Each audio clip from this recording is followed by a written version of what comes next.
E aí galera, sejam bem-vindos a mais um vídeo. Antes de ouvirmos essa história, eu tenho algo muito especial para compartilhar com vocês. Algo que vai te envolver em um mundo de mistério e horror. Estou falando de uma transmissão de rádio solitária. A mais nova série de creepypastas exclusivas disponíveis apenas para os membros do nosso canal. Uma transmissão de rádio solitária é uma história arrepiante que nos leva para os confins mais sombrios da solidão e do desconhecido. A protagonista dessa história trabalha em tempo integral como locutora e DJ de uma rádio. E sua estação de transmissão fica no meio de uma floresta isolada de qualquer alma humana. Conforme ela mergulha mais fundo, descobre que a estação está conectada a eventos perturbadores e inexplicáveis que ocorrem em uma pequena cidade praticamente abandonada. E à medida que desvendamos os segredos mais sombrios, somos confrontados com enigmas, telefonemas estranhos de ouvintes, animais com aparências estranhas, forças sobrenaturais e uma atmosfera crescente de terror que nos prende até o fim. Se você gostou de ouvir a rotina de trabalho de Jack no posto de gasolina de merda na periferia da cidade, também vai adorar acompanhar as transmissões da Evelyn, da 104.6 FM. Torne-se membro e você terá acesso a essa e outras histórias exclusivas. Agora sim, vamos para o vídeo.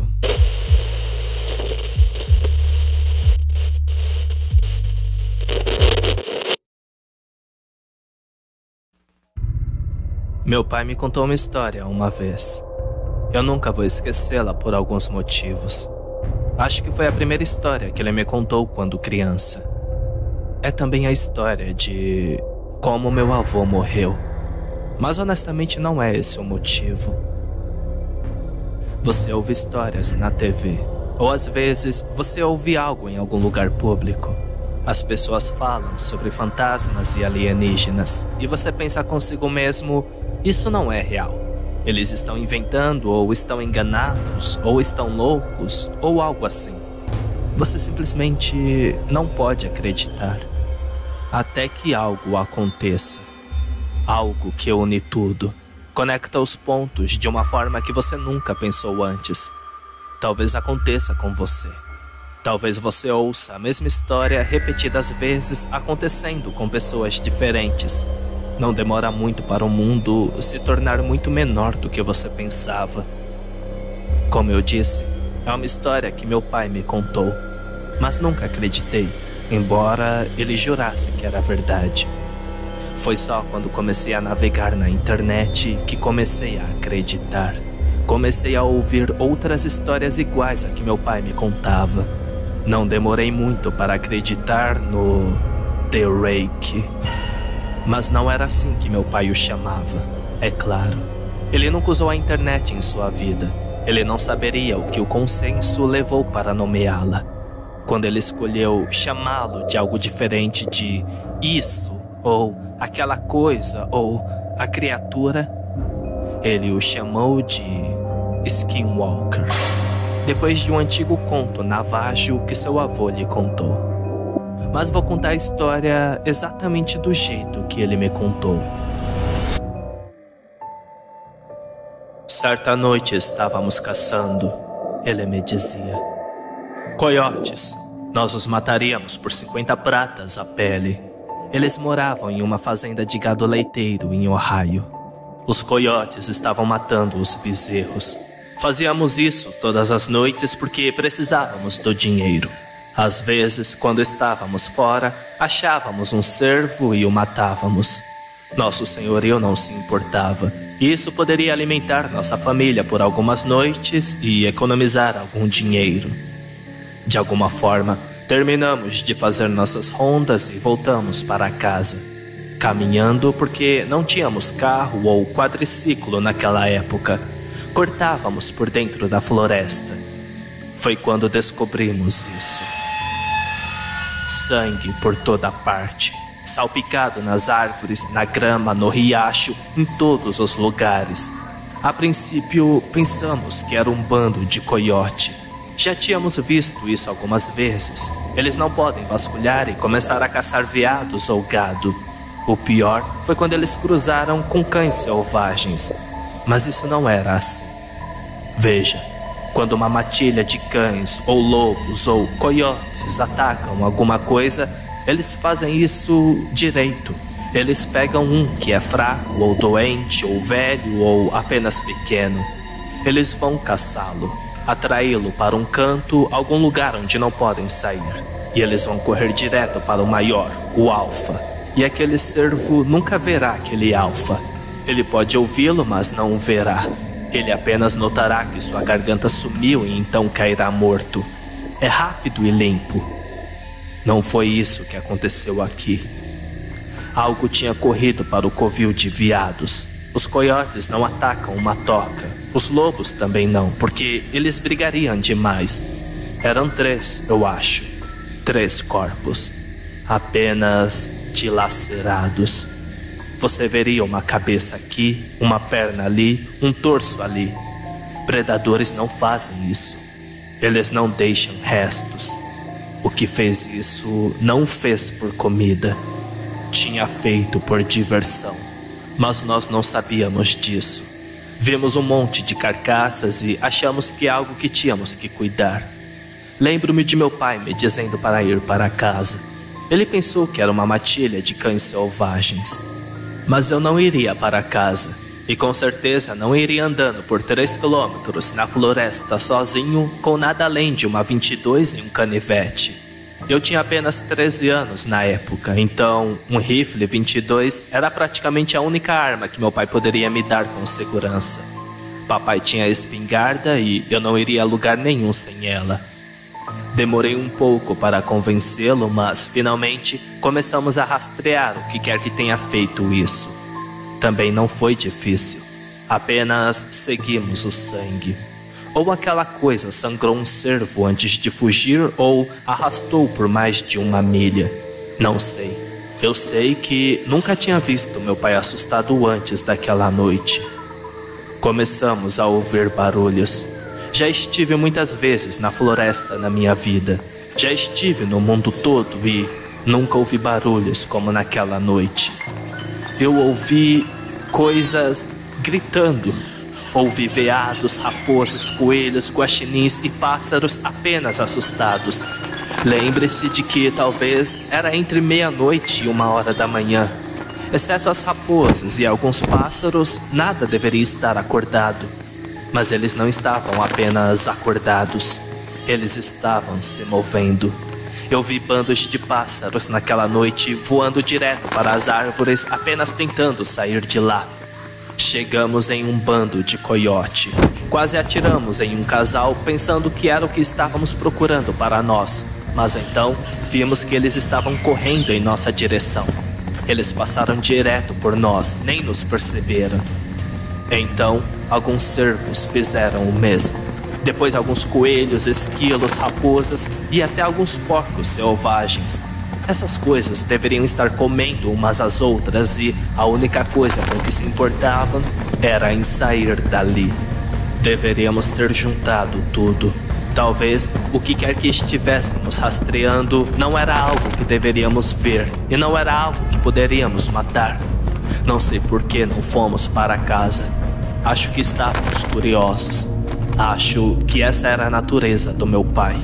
Ir atrás de problemas, lutar. E sabendo o que sabia sobre o que meu pai fez durante a guerra, minha natureza foi ficar perto dele. Finalmente chegamos a um vale aberto. Normalmente era um campo de soja, mas não estava na estação, então era apenas terra plana. Vimos os rastros então.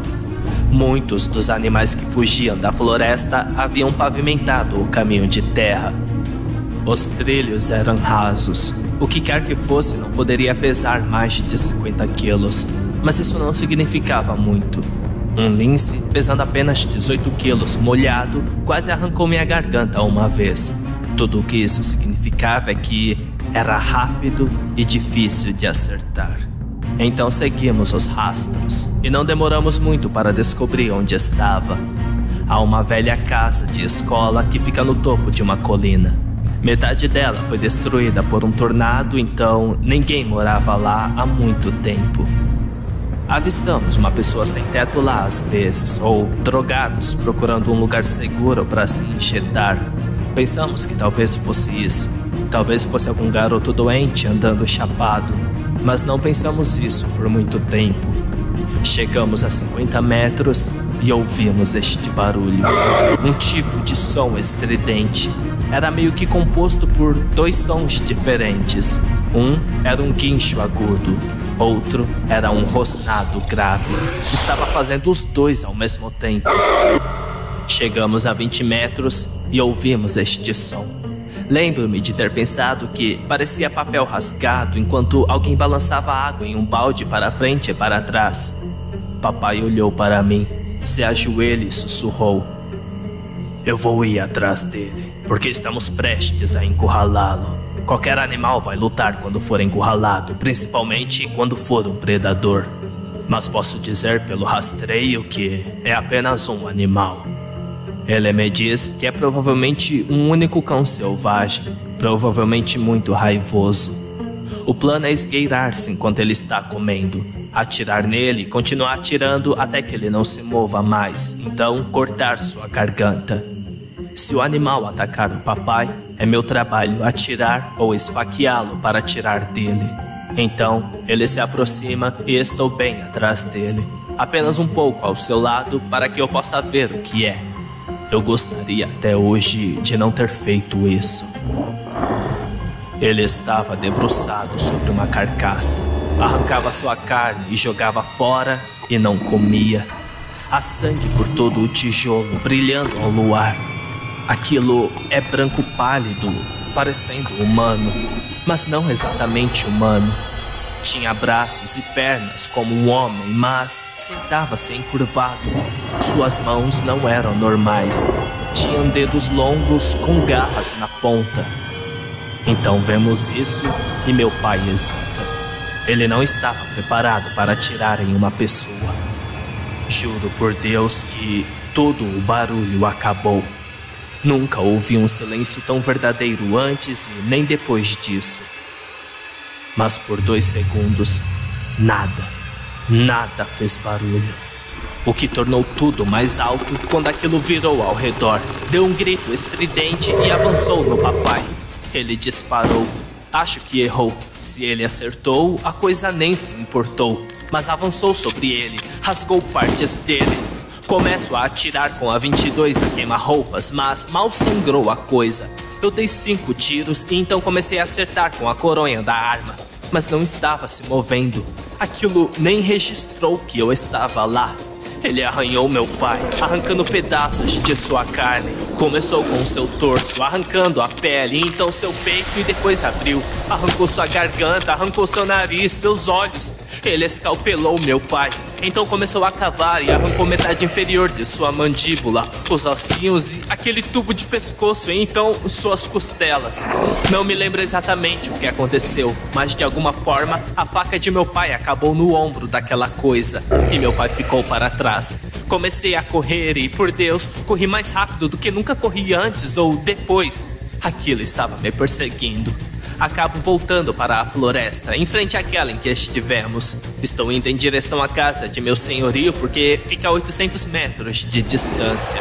Eu posso ouvir aquela coisa gritando e gemendo. Eu ouço os galhos das árvores quebrando e sendo jogados. Parece que alguém está acertando um machado a cada árvore que eu passo. Está quebrando tão alto e com frequência, mas eu simplesmente não tenho coragem de virar e olhar.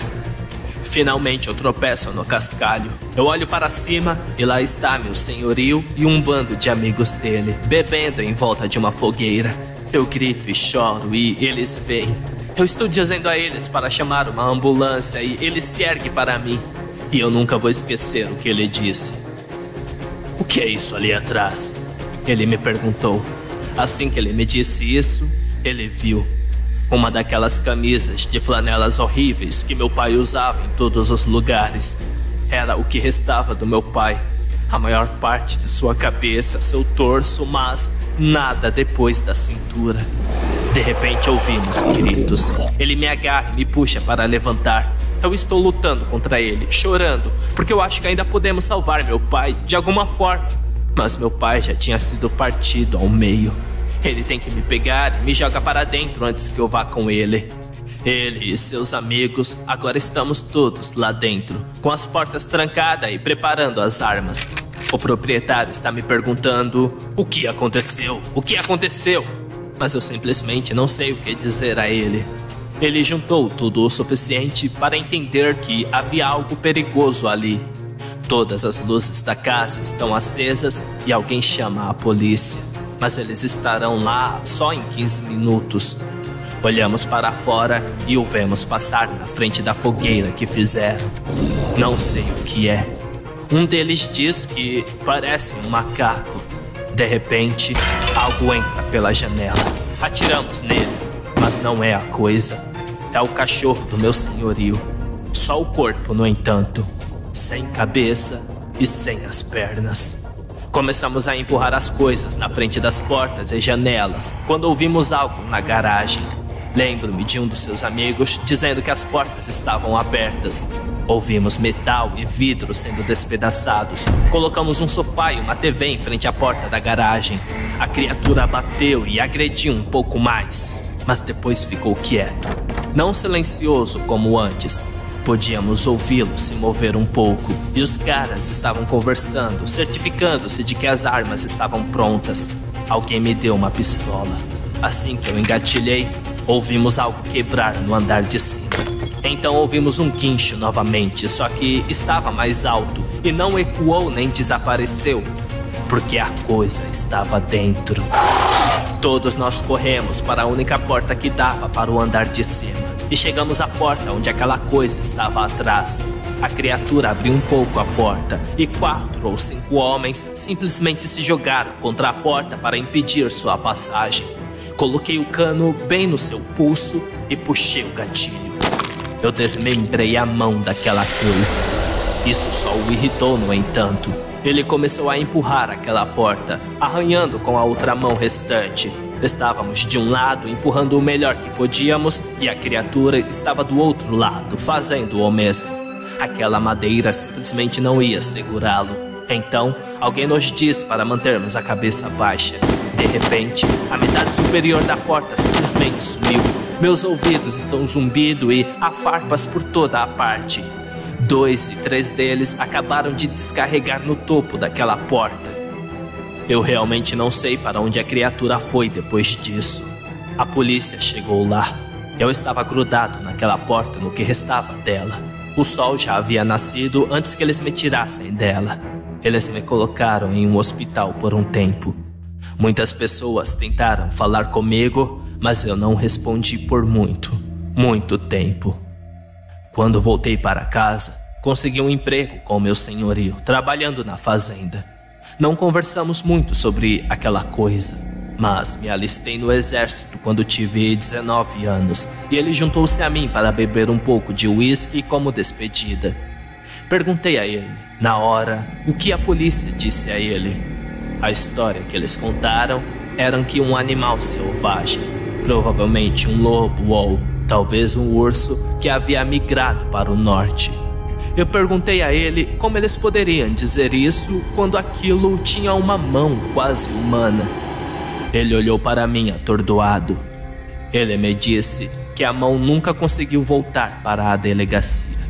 O policial que teve seu carro destruído bateu em uma árvore e morreu com o impacto. A mão não foi encontrada, provavelmente levada por um animal. Os policiais, quando eles reconheceram que a mão existia, disseram que era simplesmente uma pata de urso que parecia uma mão humana. Nunca mais falei com o proprietário. Ele desapareceu quando eu estava no básico do treinamento. Os policiais nunca o encontraram. Disseram que ele devia dinheiro a algumas pessoas e simplesmente fugiu. Mas não acho que seja tão simples. Eu nunca mais voltaria naquela floresta. Eu não faria isso mesmo se tivesse todo o maldito exército dos Estados Unidos comigo nessa busca. Mas isso era mentira. Quando minha mãe morreu, Acho que meu pai sentiu que tinha deixado algo pendente e que ele poderia muito bem acertar as contas. Ele foi para aquela floresta, mas nunca mais voltou. O FBI foi chamado. Eles fizeram uma investigação nas fazendas próximas, mas eu sabia que eles não estavam realmente investigando na floresta. Tive que embebedar um deles antes que ele finalmente me dissesse que eles recebem alguns telefonemas sobre aquela floresta todos os anos, sobre alguém que desapareceu lá. Mas isso era tudo que ele poderia me dizer. Antes dele se levantar e sair, ele escreveu The Rake em um guardanapo. Eu não sabia o que significava até pesquisar na internet. Sinceramente, eu preferiria não saber disso.